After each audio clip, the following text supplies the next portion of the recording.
Hello friends, வணக்கம் and welcome to my favourite recipes Tamil. வாங்க இன்னைக்கு ஒரு டின்னர் ரெசிபி பார்க்கலாம். சப்பாத்தியும் சன்னா மசாலாவும் எப்படி செய்யுதுன்னு பார்க்கலாம் வாங்க. இந்த சப்பாத்தி ரொம்ப சாஃப்டாக இருக்கும், நல்லா லேயராக இருக்கும். சன்னா மசாலாவுக்கு நம்ம ஃபஸ்ட்டு வெள்ளை முக்கடலை எடுத்துக்கலாம். நான் இன்னைக்கு 1/4 கிலோ வெள்ளை முக்கடலை 8 ஹவர்ஸ் ஊற வச்சு வேக வச்சுருக்கேன். ஸோ அதை தனியாக எடுத்து வச்சுக்கலாம். இப்போ ஒரு கடாய் வச்சுட்டு அதில் எண்ணெய் ஊற்றிட்டு பட்டை, பிரிஞ்சி இலை, சோம்பு போட்டு தாளிச்சுக்கலாம். 3 மீடியம் சைஸ் வெங்காயம் மிக்சியில் அரைச்சி சேர்த்துக்கலாம். வெங்காயம் நல்லா வதங்கட்டும்.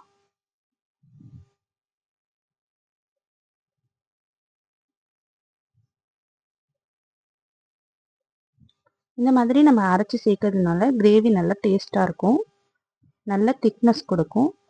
3 மீடியம் சைஸ் தக்காளி எடுத்துக்கலாம், அதையும் அரைச்சி சேர்த்துக்கலாம்.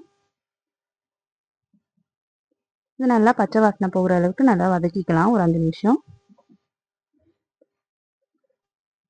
இந்த கிரேவியை நீங்கள் சப்பாத்தி, தோசை இதுக்கெல்லாம் கூட வச்சு சாப்பிட்லாம். அப்படி இல்லைன்னா நீங்கள் மசாலா சுண்டல் மாதிரியும் சாப்பிட்லாம்.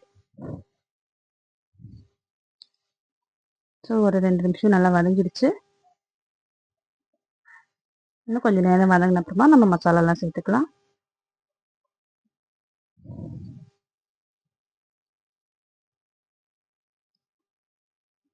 தனி மிளகாத்தூள் சேர்த்துக்கலாம்,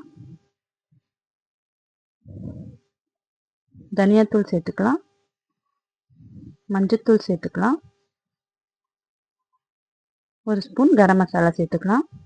இது எல்லாமே சேர்த்துட்டு இதுக்கு தேவையான உப்பு சேர்த்துக்கலாம். சேர்த்துட்டு இது கொஞ்சம் நேரம் நல்லா வதக்கி விட்டுக்கலாம். எல்லா மசாலாவும் நல்லா அந்த சேர்ந்து வரட்டும். வதங்கின அப்புறமா இதுக்கு தேவையான தண்ணி ஊற்றிக்கலாம்.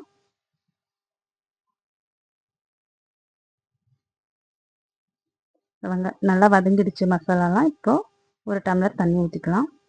தண்ணி ஊற்றிட்டு எல்லாத்தையும் நல்லா கலந்து விட்டுட்டு இது நல்லா கொதிக்கட்டும். கொதிச்ச அப்புறமா நம்ம வேக வச்சு வச்சுருக்க மூக்கடலையை இதில் சேர்த்துக்கலாம். நீங்கள் இதே மெத்தடில் கருப்பு மூக்கடலை வச்சு செய்யலாம், இல்லைன்னா பட்டாணி சுண்டல் வச்சு கூட செய்யலாம்.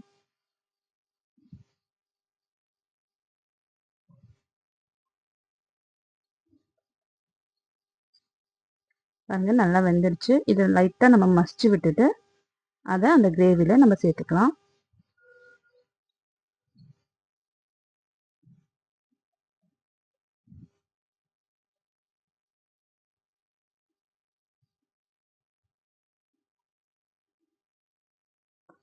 இப்போ நல்லா கொதிக்குது. இப்போ நம்ம வேக வச்சு வச்சுருக்க வெள்ளை மூக்கடலையும் இதில் சேர்த்துக்கலாம்.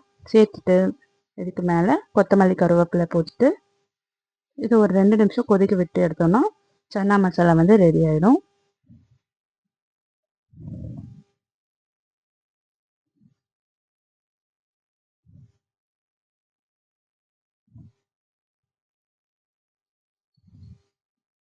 ஸோ அவ்வளோதாங்க, சன்னா மசாலா ரெடி ஆகிடுச்சு. வாங்க சப்பாத்தி நம்ம ரெடி பண்ணிக்கலாம்.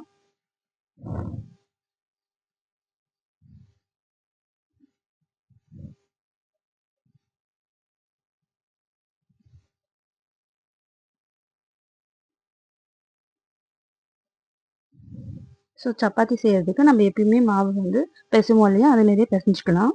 பிசைஞ்சிட்டு இப்போ நான் உருட்டுறது மட்டும் உங்களுக்கு காமிக்கிறேன்.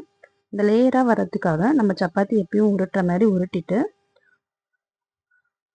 அதில் 1 டேபிள் ஸ்பூன் எண்ணெய் ஊற்றிக்கலாம். ஸோ இந்த மாதிரி ஊற்றிக்கோங்க. அதில் 1 டேபிள் ஸ்பூன் எண்ணெய் ஊற்றிட்டு இது ஃபுல்லாக அப்ளை பண்ணிக்கோங்க. அப்ளை பண்ணிவிட்டு இதை 4ஆக மடிச்சுக்கோங்க. இந்த மாதிரி ட்ரையாங்கிள் ஷேப்பில் மடிச்சுட்டு இப்போ இதை நம்ம உருட்டிக்கலாம்.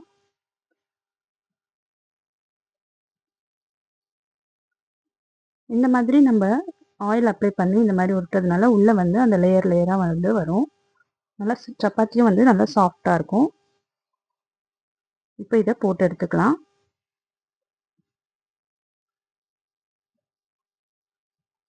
ஸோ அவ்வளோதாங்க, ரொம்ப டேஸ்டியான சன்னா மசாலாவும் சப்பாத்தியும் ரெடி ஆகிடுச்சு.